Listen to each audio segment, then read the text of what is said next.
Welcome to this week's episode of This Is a Place podcast. My name is Nate.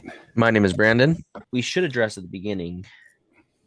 We did kind of already do an episode on this. So if you're feeling like this is deja vu, it is a little bit. Or that, man, these guys are really running out of things to talk about. We will never run out of things to talk about. So don't get your hopes up. But we did feel like we had to revisit this because we got a couple of people with a little better knowledge of the streak and the trappers than us. We really weren't equipped to do it. I mean, we did our best. We gave it the old college try. But these guys know baseball and they know the trappers. So thanks to my uncle kind of hooking us up with the crew that we were able to chat with, and pretty fun interview. We didn't talk a lot, and you'll hear that in the interview. I asked one or two questions, and that was about it. They kind of took the show, and I'm totally good with that because it was a fun conversation. And if you know me, it's hard to keep me quiet, but I also love hearing stories. So it was kind of fun to be a fly on the wall and feel like I kind of felt like we were at a restaurant or bar. We don't really go to bars, but say we're at a sports bar, restaurant, and these guys were sitting at a table next to us and we're just eavesdropping on the conversation. So we'll let everybody else who's listening to this episode eavesdrop on their conversation. So let's take a listen. Ryan, thanks for bringing everybody together to talk about the Salt Lake Trappers.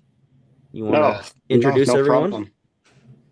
Yeah, we have Steve Pearson, who was the general manager of the Trappers and pretty much put this whole crew together as far as I'm concerned. I'm sure everybody else as well. Dave Baggett, who was a former player of the Salt Lake Trappers, and then assistant general manager for the Streak, and then the general manager after the Streak. I think it was a year after, was it, Dave? And then Andy Icona and I were the Bat Boys for the Trappers, who were also brought on by Steve Pearson. So Steve knows how to put a good crew together. Had a hell of a crew. Ryan was the first 9-year-old delivering beer. I mean, yeah. Cold beer. There you go. I believe after the games, Ryan, you would come in and say, "Who wants a cold beer?" And I like say, and then you give us 3 beers, we gave you $5. So I think I give you your beer for free, Dave. Yeah, there was no financial exchange on those. That was we knew we needed to get a couple extra beers every time we went to Western Family. We'd get a couple extra beers, put them on ice, and have them as we were walking through the clubhouse. You know, Ryan and I actually talked about that and said we probably shouldn't discuss that kind of stuff because he was 12, I was 11, or he was 11, I was 10, and the statue is passed. Way past. Yeah, you're good. No, that's a great story.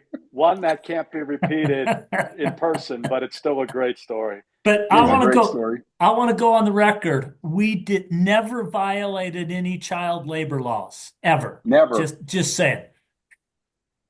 It was a pleasure to work there. When I look back at that and think, okay, what did we get paid and what time did I show up? I mean, we were there. Ryan and I used to catch that bus at 11 o'clock in the afternoon, get there by noon for a 7 o'clock first pitch, leave at 10:30, 11 o'clock. It was the best times ever. I wouldn't call it work. I would call it nothing but pleasure. Now I got to pay Bat Boys $40 a game. No, ain't even beer anymore. No beer. $40 a game. Yeah. Where do I sign up? I know. Dude, it's unbelievable. Hey, Dave, if I pop up there, can I come and Bat Boy a game for y'all? You know what? I think that'd be awesome. I would do. In fact, you should come and do it on July 26th when the Ogden Raptors are going to pay homage to the Trappers and be the Salt Lake Trappers for that night. I'll be there and I'll try to get Andy. There'll be Trapper jerseys. I'll suit you up. You guys are the honorary Bat Boys for the night. Wouldn't they be Batman at that point?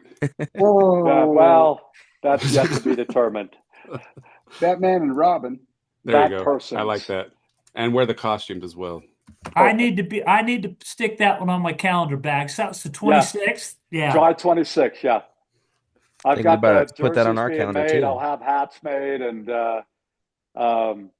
just to have some fun. I mean, people don't realize that basically the Ogden Raptors are the immediate extension of what was the Salt Lake Trappers. And who would have thought, after being affiliated for almost 30 years, that we'd now be back in an environment where we're playing as an independent? So it's all come full circle. And, we try to, I at least, and Steve knows this, Ryan, you guys won't know, but when the Bees announced that they were leaving Smith's Ballpark, I spent a couple of years working with Salt Lake officials about bringing back an expansion franchise in the Pioneer League that could be 30 miles from Ogden and be an immediate rival and bring back the Salt Lake Trappers. And I thought real close that it was gonna happen. And then the final decision came down about the ballpark where they're basically going to tear it down and use it for other functions that Salt Lake City deems appropriate. So it was a nice try. We'll continue to keep trying to do it. There's a place in Salt Lake for us to play where I've got a team that I can put I could put it together in about 48 hours. Wow. That'd be really cool. Yeah. Find me a ballpark and I'll bring the Trappers back to Salt Lake. Awesome. Well, could we start at sounds like we've got a couple experts on here, but let's talk about how the Trappers began. How did that whole journey before the streak actually happened? Yeah. Go ahead, All right. Steve. So 1984, a gentleman by the name of Roger Russell, he was the owner of the Salt Lake Gulls at that time. And for an entirely different podcast, I can go through the demise of the Salt Lake Gulls and what we had to do and the lessons we learned from 1984 to 1985. Long story short, Salt Lake Gulls moved from Salt Lake to Calgary, Canada, in the Pacific Coast League. The Calgary franchise in the Pioneer League, Mel Kowalczyk and Peter Pocklington, the owners of the Edmonton Oilers, bought that ball club. And Mel's no dummy. He looked at it and said, hey, Salt Lake City's open. I'm going to move the Pioneer League team to Salt Lake City. So I got a call from him in December of 1984. And he said, hey, you want to keep working in baseball? I want to bring this club in. And I said, yeah. So best part about it is we were capitalized and we were funded. So we came in and started operating in 1985. Fully independent, married up with Van Schley and Texas Star Baseball. And he started bringing teams in. And Bags, did you play in Idaho in 85? Yeah, I was in Idaho Falls in 85. Yeah, so Dave plays for Idaho Falls in 85, and then in 86. Ruben Rodriguez was his skipper. Yeah, good old Rube. Yeah, so that was 1985, and then between 85 and 86, Jack Donovan put together a group of owners, which included Artie Marino and George Gross, the Artie Marino that owns the Anaheim Angels, same guy. So they put together a group of 17 or 18 guys, and they bought this club from the guys in Canada. And they still happen to, want to be independent. So we ran independent. Dave, did you try out in 86? No, in fact, I decided I was done playing baseball, and Van called me 2 weeks before the season was to start and said, come play center field. I said, what the hell? I got nothing else to do. I was out of shape. It took a while, but we got there. I can attest when Dave walked into the locker room in 86, I remember him from 85 as a bat boy, but when he came in, he was like a seasoned professional, and he was like a superstar when he walked in there. The guys were looking at him like, who is this guy? I remember that. Well, thanks, Ryan. That's very kind. So anyway, so that's kind of how it got started. And then in 87, Bags had so much fun in Salt Lake, he decided he wanted to stop playing and get into management. And he went to work for me, hustling program ads and season tickets. Yeah. $500 a month. Which was more than he was making as a player. So, I mean, here's a fun story. A lot of people ask, Steve, I know you know the answer, so I'll let you take it. A lot of people ask me, how did the Trappers name come to be in Salt Lake? And when I tell them the answer, it's mind-boggling. Go ahead. So, true story. Newspaper guy, Lee Benson, right? Used to write for the Deseret News. I'm in the clubhouse in 85, or in the press box in 85. And so he comes to me and he says, "Hey, Steve, how did you guys get to the Trappers?" And I looked him right in the eyeballs and I said, "It rhymes with jazz." And because jazz makes no sense, Trappers makes no sense, but it was a good name. And the best part about it is we didn't have to buy new uniforms and hats that year. We got the hats sent down from Edmonton and uniforms were the same. Yeah, they had the Edmonton Trappers and they had extra uniforms, so they shipped them to Salt Lake and said, "You're the Trappers." And, it was interesting. And I'm trying to these are spitballing numbers, but I think in 1985, we drew about 65,000 people. Yeah. In 86, we bumped it up to over 100. 108. 108. And then 87, we ratcheted up to 180. And then Bags, when you were finishing, how much were you drawn in those last years? The last season of the Trappers in 92 was 217,000 and change. And you do that over 217 over 35 games. Yeah. You know.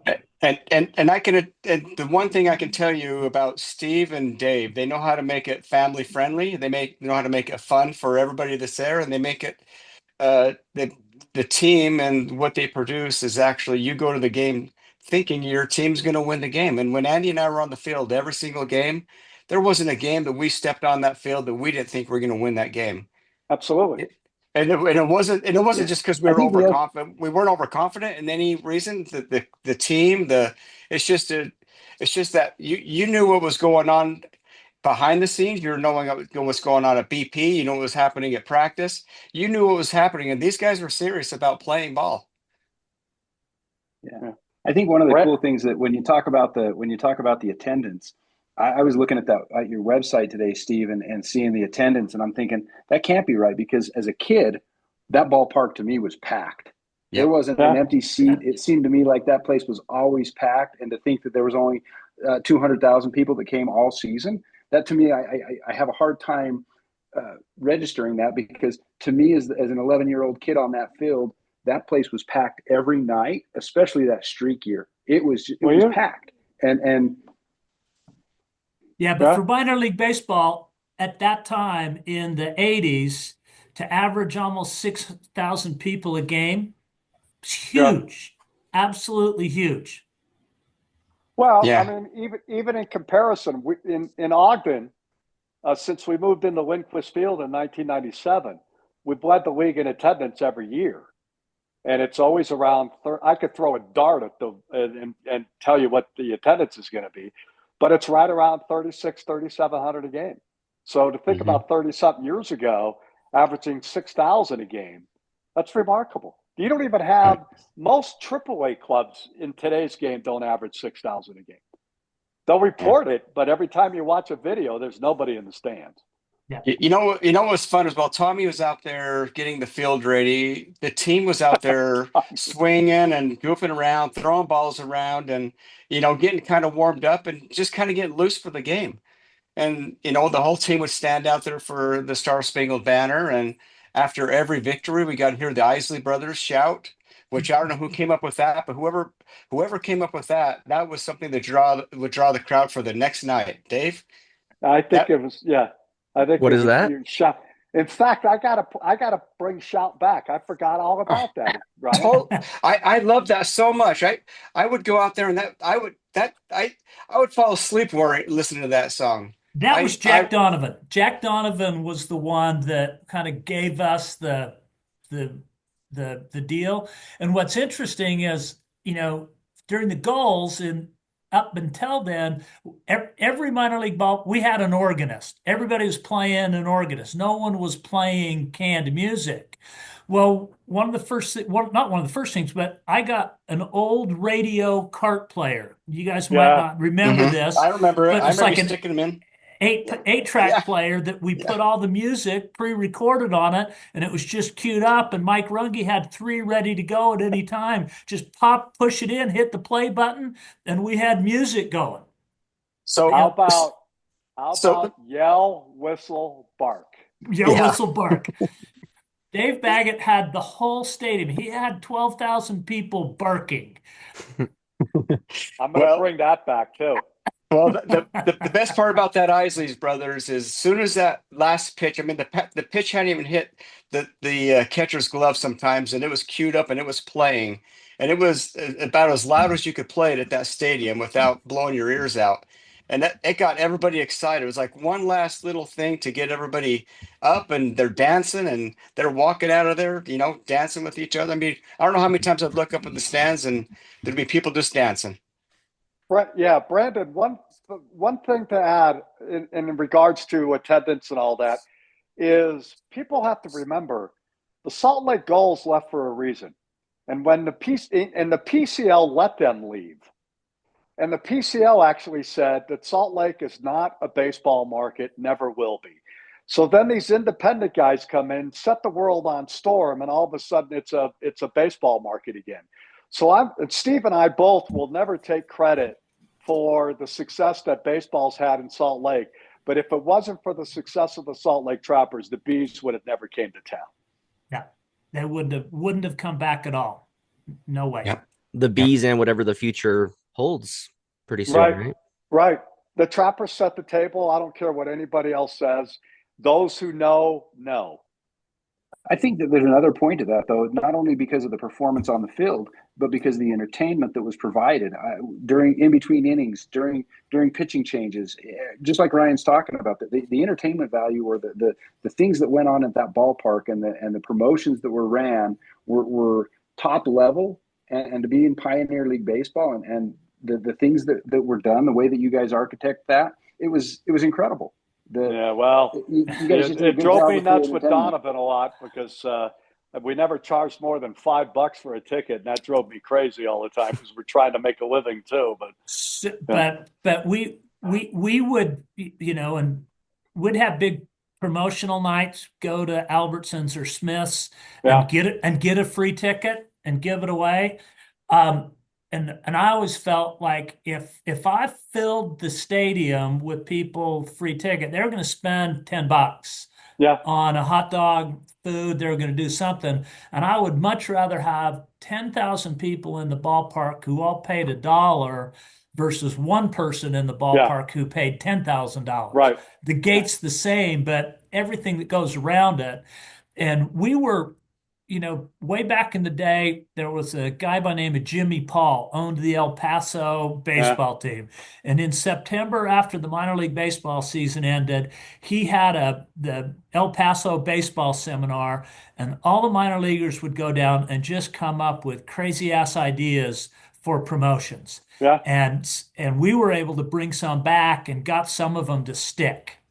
I mean, we did some good stuff in there. Dave did a used car giveaway one night. Found some guy that had an old broken down car, put things out on the field. People were running around picking up Monopoly money trying to win this old car. Yeah, and I think the winner drove it out of the parking lot, and it broke down a half mile away and had to get it towed. I mean, again, and Steve's point is valid. I mean, I'd rather have a full stadium of people that got in as affordably as possible. But you got to remember, we're in the business of selling sponsorships and advertising too. And what's the value in a fence sign if there's nobody in the stadium looking at it? So, a lot of the things I learned in Salt Lake, I'm still doing in Ogden. Nothing's changed. And Steve taught me my very first day the big what's the word I'm looking for, motive or whatever we had, is find out what the people want and give it to them. So, and we're still doing it. And Dirksfield was a place where you could bring your family, and if the husband and the wife want to sit in the stands and watch the game, and the kids wanted to run around and cause chaos throughout the park, they could do that. Or if the family just wanted to stay together and be together and in the stands, they could do that too. But literally, the kids would be Nathan and Brandon, you wouldn't understand. It was a totally different scene back then. It was like Disneyland in the middle of Salt Lake City. I was a kid back then, so okay. Trappers are my first memory of going to baseball games. And when I do think of Salt Lake baseball, Trappers is the first thing that comes to my mind. Oh, that's a sweet thing. And did you guys brought in the famous chicken every year, right? Yeah. So we made sure we were there every year for the famous chicken. And I'm sure it's not funny now as an adult, but as a kid, man, we lived for every year to see the famous chicken come to town. Wow. And Brandon doesn't even know what we're talking about. I don't know what that is. Sidebar story about the famous chicken, Ted Gianellis. When the Gulls collapsed in '84, he didn't get paid. So he sued what was the remains of the ball club, trying to get some money out of the bankruptcy court. He showed up in court wearing his suit because his persona is you don't see his face. True story. I've got another sidebar. In 1992, my first niece was like 6 months old. I was born. And this was 1992, and the fee for Ted was $5,000. No, it was $7,500. So after the game, he's in the locker room after the players leave, and he's getting showered. If you ever smelled a mascot suit, it's awful. So he's all cleaned up, and I said, I give him a check for $7,500 and said, Ted, do you mind signing one of your photos for my niece? He charged me $5. And I never booked him ever again. Not once did I bring him to Ogden. That just wore on me. I don't know why. It's funny now. Live acts like that were popular in the 80s and 90s aren't as popular today, in my opinion. So we don't really have any live acts. Nobody knows who the Blues Brothers are anymore, so why bring them to town? Yeah. Yeah. Well, you also had Max Paxton. That was fun. Oh, tell the Max Paxton story, Steve.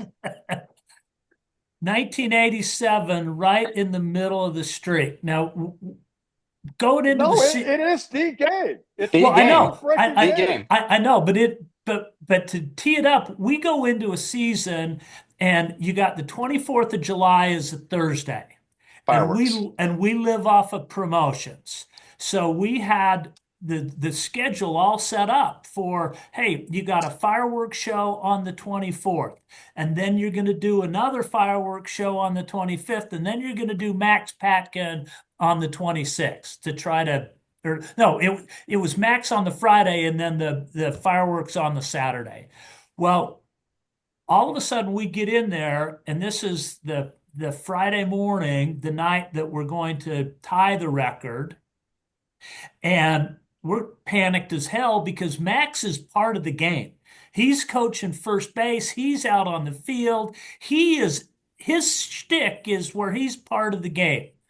And so Jack Donovan and we were going, God, we can't do Max tonight. This is too big of a deal. We can't do Max.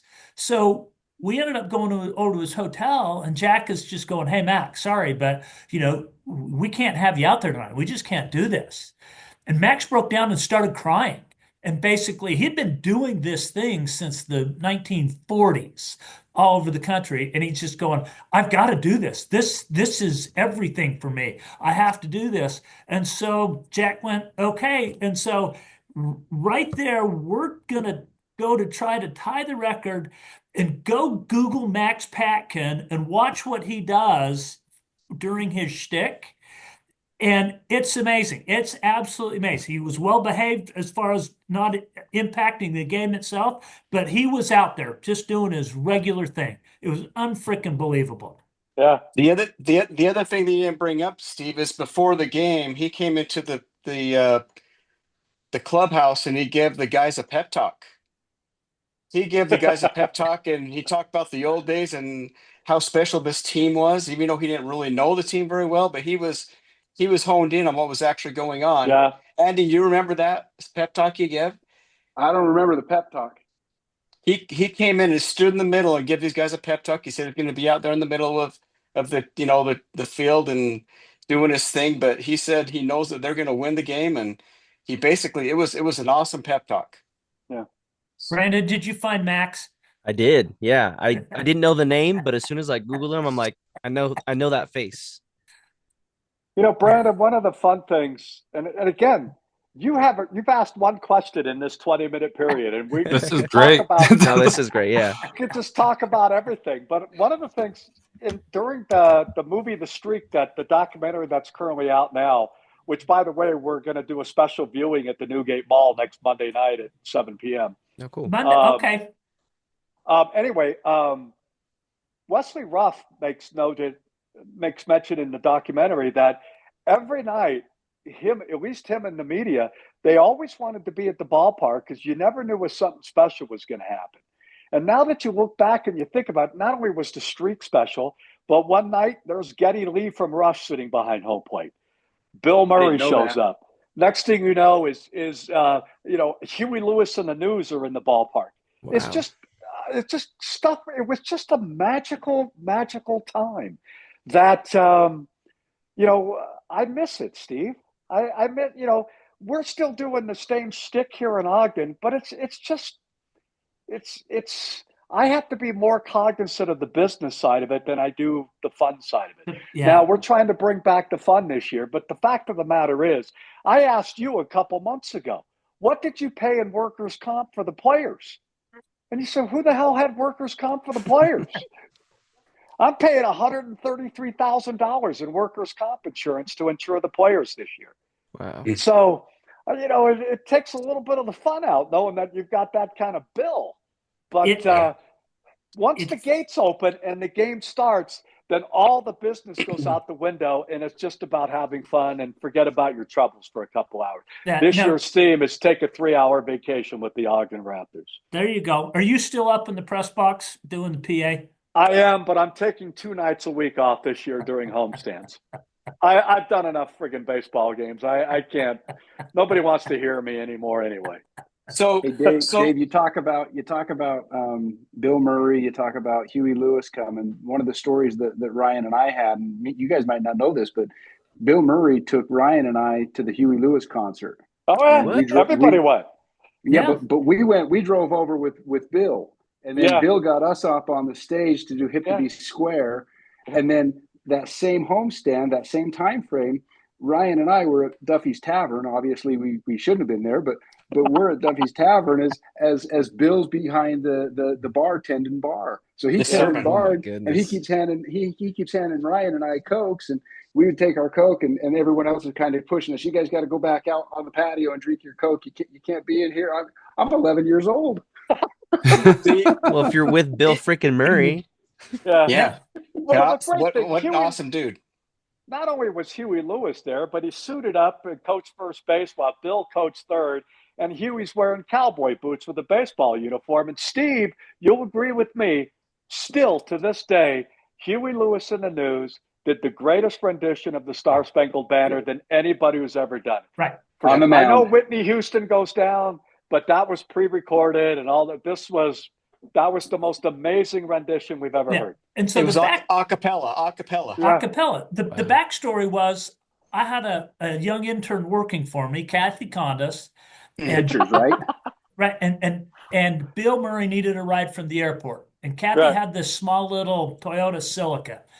And so I said, Kathy, run out to the airport and pick up Bill Murray. Right? She comes back. Bill gets out with Huey. And this is the night before their concert. So that's the night Huey suited up. He went out on the field. Bill took him right into the clubhouse, and they just started rolling, doing their thing. Well, the next night, the night of their concert, they did their sound check. They came back to the stadium to sing the national anthem and then went back for their concert. And then we all went back over to the old Salt Palace to watch the concert. Yeah. I'll tell you one more Bill Murray story. This is years later, Steve. I don't know if you even know this story. Bill and Brian Doyle show up at 9:00 in the morning, and they say they'd go to Tennessee Tommy Hassett and say, Tommy, give me the keys to your car. We're going to go out to Glendale and play some golf. He says, I'm not going to give you my car. Tommy's got like a 1967 rusted out Toyota Corolla. And he says, we don't care. We just need to go out there. Give me the keys. He says, I'll tell you what, you give me the keys, I'll bring you back a new car.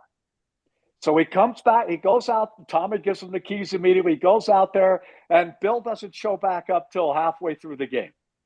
And he brought Tommy a new car. He brought him a 1968 rusted AMC Gremlin. It's the greatest thing ever. Tommy's still driving it today. And Bill took all the empty beer cans that were out of the back seat of Tommy's car and threw them in the back seat of the Gremlin. So everybody look at the screens here. Look, Dave, get up to the screen. Show your face here. I want to see my face. I can see you, but I want everybody to be able to see it. This guy right here's got moxie. Okay. Every one of the players on this streak team, and anyone that ever played for the Trappers, had moxie. You had Neil Reynolds, who said the streak will never be broken until tomorrow night. They broke it. They're the only ones that will ever break this streak. The Trappers are the only ones that ever break this streak. And Dave right now, looking at Dave, is a representation of every single one of those guys that were on the field that night. And and I'll tell you what, the magic that Dave did and Steve did, the players backed it up on the field every single night. There was magic in the stands and there was magic on the field. Yeah. Well, we all had a chip on our shoulder because we were all out there wondering why we were overlooked by the major league clubs. And so we knew we were better than the people we were playing against. So we just went out there with a chip on our shoulder, and we didn't just want to win. We wanted to frickin' bury them. And you did. And you guys did. And it was fun. It was three in a row. Steve won in 85 and 86, and then we won again in 87, and then we had a couple years, and then back in 90 and 91. It's a storied franchise, man. I'm sorry. You know, I'm an old man, guys, but I look back and I wish everybody could have a summer like we had in 1987, just in part of their lives. I mean, I know the Ryan and Andy, everybody that was involved. I still talk to one of our ushers, Keith Kendall. We go out to lunch every once in a while. And it's just this thing that we were so lucky to be part of it. And no one's going to have that opportunity again. Things have changed too much, but it was just a special thing. And I keep my silly little website open just because it makes me feel good. Then I can go in there and, have a few little memories about that. Plug it, Steve. What is it? What is your website? 29inarow.com. And I thank you for having it. I'm looking at it right now. Ryan sent it over, so I'm like looking at it to reference. You've got all the games there from game 1, June 25th, 1987, all the way till the streak ended on July 27th, 1987. So, they didn't lose for a month. It's wild. They started 3-3, and a month later they were 32-3. So Steve and Dave, did you guys ever hear of any conflicts in the from any of the players or in the the clubhouse or anything like that? Because as far as Andy and I were concerned, there was nothing. The guys were there. The guys were there for a common goal, and that common goal was, like Dave says, to whoop the shit out of these other players that were better than them, obviously. And it's one of those things that there was no strifes going on that we ever saw. Andy, anything that you ever saw? No, but how well they treated us, that just showed, because we weren't the only ones they treated well. We were the kids around there, but that team treated everybody, from what I saw, they treated everybody as a professional, and let's go out and win. Let's work together to win. Common goal. Let's get it done. But they treated us like they treated us great. Like we were part of the team. Not to borrow a similarity to a current pseudo baseball program playing, but the Salt Lake Trappers were the original Savannah Bananas. Yeah. Just go out and have. The reason they had fun is there were no rules. Absolutely zero rules on the players. You're adults. If you don't show up on time, you don't play. Other than that, go get them. Yeah. So if there were no rules, you couldn't break any. Well, you go back to what the players' living arrangements were. 5 or 6 guys crammed into a little apartment up behind the Coachman restaurant on State Street and 13th South. I mean, because no one was making any money, so everybody had to get by, and we gave them $7.50 a day in per diem. They had to buy their breakfast, lunch, and dinner on $7 a day, and everybody wanted to be there, Yeah. And I've always said this about people playing in minor league baseball. They're in a city, and nobody wants to be there. Yeah. Nobody. If you're in a rookie league club, you want to go up to an A club. If you're an A club, you want to go to the double A. If you're a double A, you want to go to triple A. If you're in triple A, you want to go to the show. Nobody wants to be in minor league baseball. They're there to prove something so they can move up the ladder. Yeah. And the one thing different to that, Stephen, and your point is 1,000% valid, except for the last 5 years. Ever since that these 2 former minor leaguers who got disgruntled and became lawyers and sued Major League Baseball, and that's led to part of the contraction of the minor leagues, is now players are looking at the game as if the minor leagues is their career, and it drives me crazy. Minor league baseball is an audition, and it shouldn't be treated as a career. And that's a fight that the industry is losing right now. That's too bad. Well, the one thing the Salt Lake City Trappers had, because of the way that the crowds were and such, every team that came to Salt Lake loved it. They thought they were in the big leagues coming into that stadium. It was the largest stadium in the league, number one. Number two, it had more bums in the seats than any other game. And it felt like a big league game if you're in the minor leagues. Yeah. Had Mike Runge up there doing the call. It was awesome. Till I chased him out. And the view, you can't beat the view. Well, Ogden's pretty close, but back then it was a pretty good view. Ogden is not close. We have the best view in baseball. I didn't want to go there, Dave, because we're talking about the Trappers. But I know, you got a very beautiful view. Hey, Steve, I've got a plug for my mom, and I want to tell you thanks for keeping her on as the scorekeeper. She ran the scoreboard, and she has fond memories of you, Dave, and of you, Steve, obviously, for what you had done for the 2 kids that are in front of you right now, but plus my brothers and my little sister, who was a Trapper girl and program distributor. Yep, program contributor. I can tell you, Steve and Dave, you may have had me and Andy peddling free beer to the umpires and the coaches and a few players and things like that, and sneaking a few out the back door to our fathers. But Andy and I, to this day, don't drink. We don't chew tobacco, even though we went over to 7-Eleven and bought tobacco for the guys. At 11, at 10 years of age. Yeah, but the thing is we knew where we were. We had no rules, but we knew a rule was we didn't drink any of the alcohol.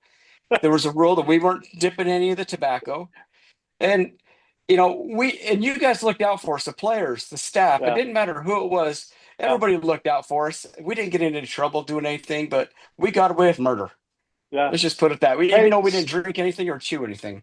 Steve, can you tell a quick story about how you got your cleanup crew? Was her name Rita? Renee. Frank and Renee. I had Frank and Renee all the way through Salt Lake. They did the first 3 years in Ogden with me too. So awesome. It started out in 85, I ended up hiring some young high school kids that worked for, went to school at Judge Memorial. Anyway, I can't remember if it was in 86 or 87, a homeless couple that lived out of their truck, lived out of their pickup truck, approached me about doing some extra work. And I said, okay, this is going to be inexpensive. And so what I let them do is park their truck inside the stadium, and then that couple, along with the boys from Judge, they worked during the game. Frank and Renee worked during the game to keep the bathrooms clean, restock, all that stuff, and then they would spearhead the overnight cleanup crew to make sure everything was clean. And we wanted the stadium clean by 8 o'clock in the morning, because if not, the wind would blow and you'd have stuff everywhere. So they worked all night. They slept in the stadium on the other end, away from Tommy Hassett. He had his room down on the left field side. They parked their truck down on the right field side, and it was wonderful. It was just fabulous. It averaged about $5 a day. And a fifth of Jack Daniels. But she was a tough cookie. Andy and I couldn't get away with anything. Yeah. And you could get 2 feet from her, and if she didn't have her teeth in, you couldn't understand a word she was saying. That's right. Right. She would get after us for being in her way because she had stuff to clean up. She was. Frank just said yes, dear, and got the hell out of the way. Yeah, that just emphasized, at that time in minor league baseball, we just did what we had to do, right? We had to operate inexpensively and make it work. And back then, there were no rules. There was nothing that says, hey, you can't do that. What the hell? Sure we can. We had the greatest promotions in the history of minor league baseball right there at that is true. Yep, there was nothing better. And if the teams did that, like even if the Bees, if they incorporated what you guys did, the entertainment during the middle of the game would be so much better, because it was so entertaining. What you guys put on the field was a fabulous product. Yeah. Well, we're still doing it. The Raptors are still, if you scramble the letters around, you still can spell Trappers out of it. But we're still doing the same stuff, man. This year we're going to require players that aren't in the starting lineup to be in the stands, talking to fans, and stand there throughout the national anthem. Awesome. So that's great. Just fun little stuff. And it's the little things that create memories. Everything we talked about today was not really talking about economics or money. It was just talking about having fun. And it's funny. We've been on this thing almost an hour, and literally Brandon's asked one question. So if you got another question, Brandon, ask away, because this is what I was expecting. You guys have the stories and the experience, and that's what we wanted to bring together today.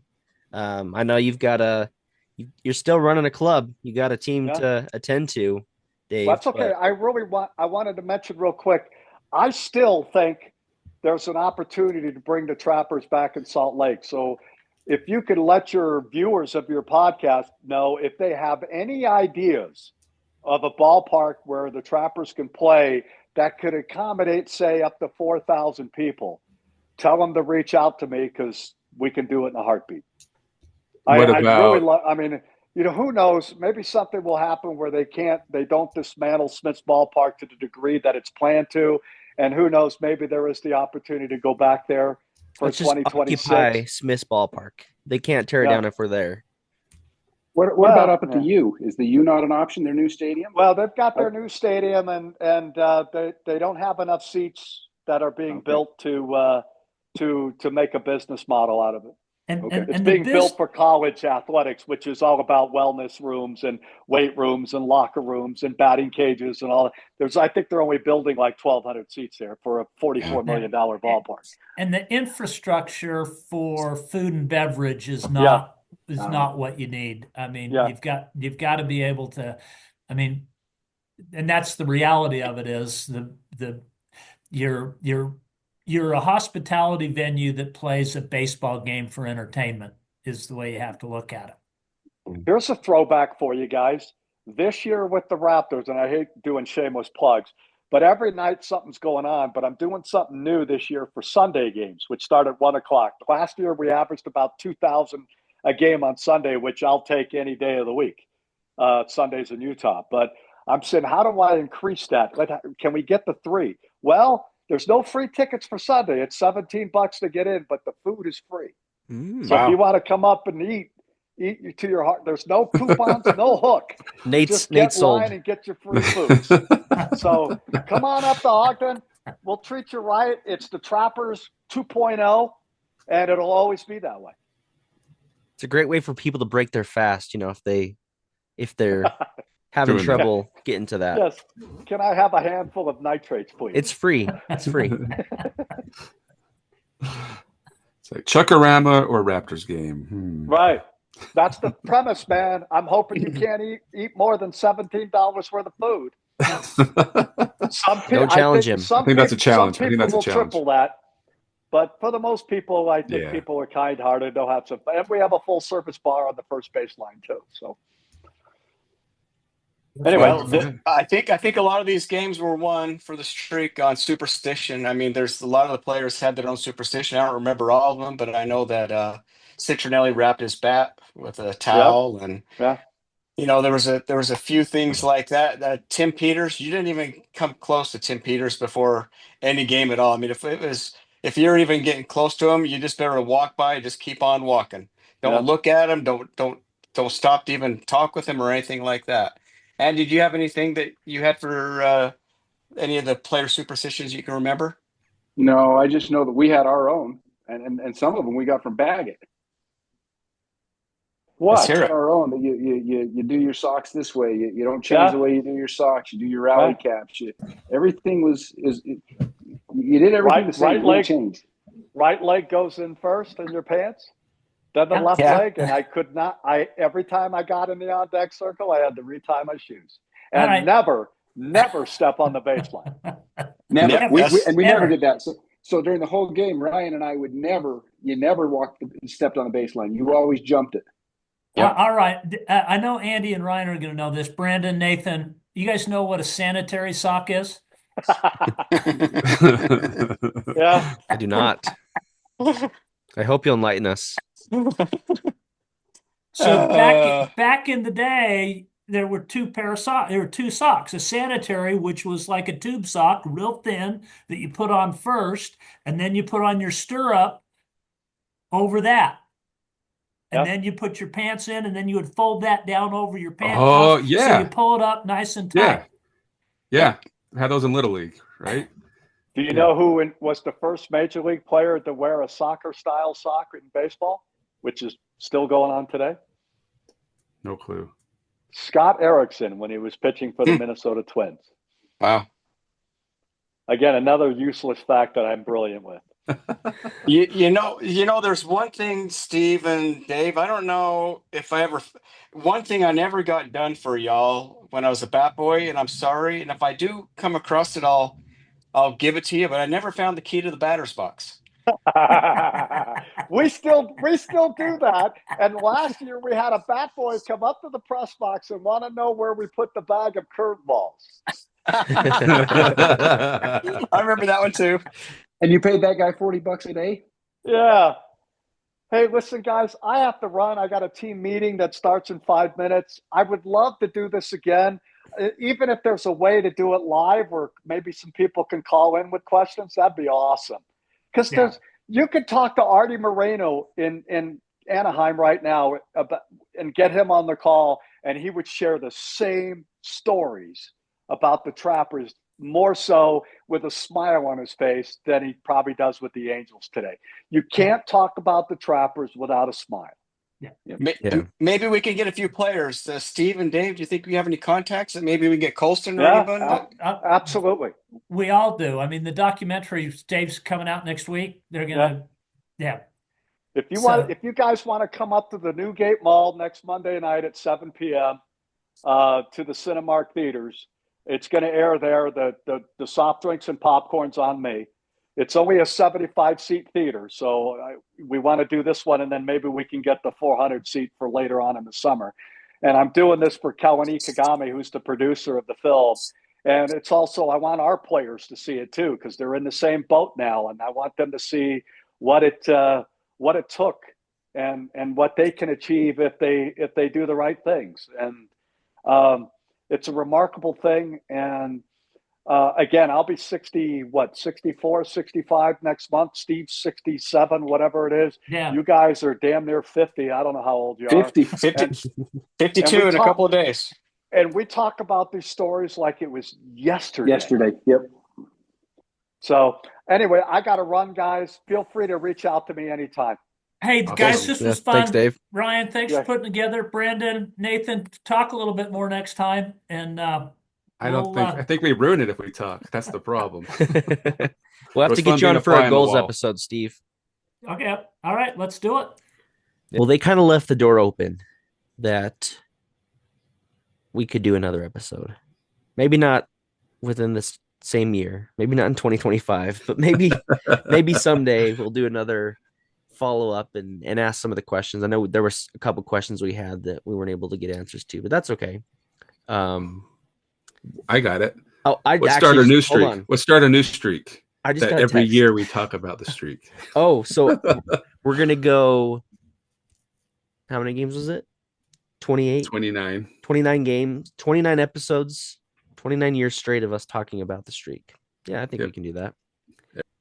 I think there's more baseball in the future for us, and I'm okay with it. We've got quite a storied history here in Salt Lake, or let's just say in Utah. Quite a storied history of baseball. I always thought that I had such fond memories of the Trappers just because I was a kid when I was growing up. I was a kid, if you didn't know that. But when I was a kid going to the games, and so I always wondered, was it just because I was a kid, or was it really the Trappers? And I think that kind of helped answer my question, that the Trappers did have a different vibe that you obviously never got to experience. And it's funny that he brought up the Savannah Bananas, because when I watch the Savannah Bananas, I kind of have some nostalgic memories pull up of going to the Trappers games. And I'm like, that's kind of crazy that he said that, because that's the way I feel when I watch Savannah Bananas, that it kind of takes me back to my memories of going to the Trappers games. And like I said, they had a lot to say, which is totally okay. It was really fun just to hear the guys just chew the fat with each other and bring up some memories. You could tell it was kind of reunion. flood. Yeah. We really had it was a memory walk down memory lane for them. But where was I going with that, Brandon? You just took me off track. Sorry. we didn't get a talk. Oh, but as a kid, I loved going to the games. Like I mentioned, I loved seeing the famous chicken, and he's probably, if you watch today, wouldn't be as funny, but as a kid, it was so hilarious. What is that? The famous chicken, you can just Google some videos. It was a mascot that wasn't a mascot for any team. So what he would do is go to sporting events. I think baseball was pretty much what he did. So he would just travel the country going to baseball games, and they would pay him like he talked about. And then he was just the mascot at the game. And he would do all these little skits and do what mascots really do. And I don't know, maybe he was the one that kind of made mascots what they are today. Yeah. So I wonder if he helped make mascots what they are today. I bet you he had something to do with it, to where they really kind of, what's the word, interact with the crowd. Right. But as a kid, we loved going. My dad would take us to the games a little bit early, and I would always take my baseball glove and a marker. And I know they're just minor league baseball players, but to me, it was the same thing as meeting a celebrity. If any of those players would come and sign my glove. I remember going to the baseball fields by my house to just play ball, some pickup ball with some friends. And there was a older guy there, probably 19 or 20, and he was just working out by himself. And then he told me that he was trying out for the Trappers.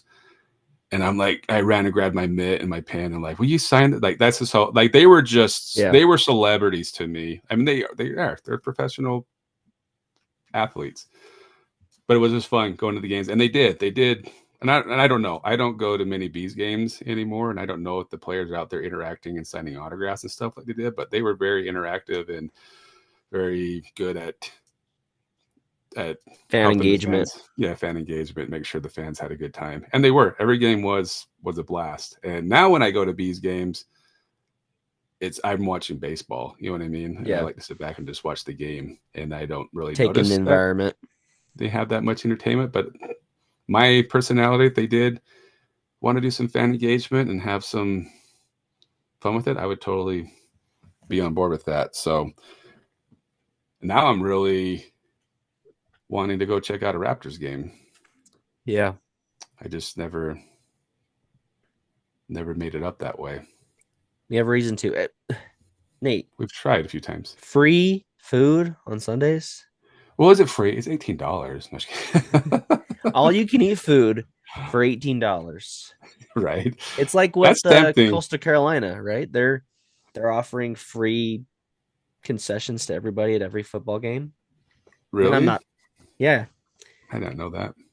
Yeah, so I mean that's gonna be more expensive than a Raptors ticket, but I think that would be the only way I could get my kids out to willingly go to a baseball game.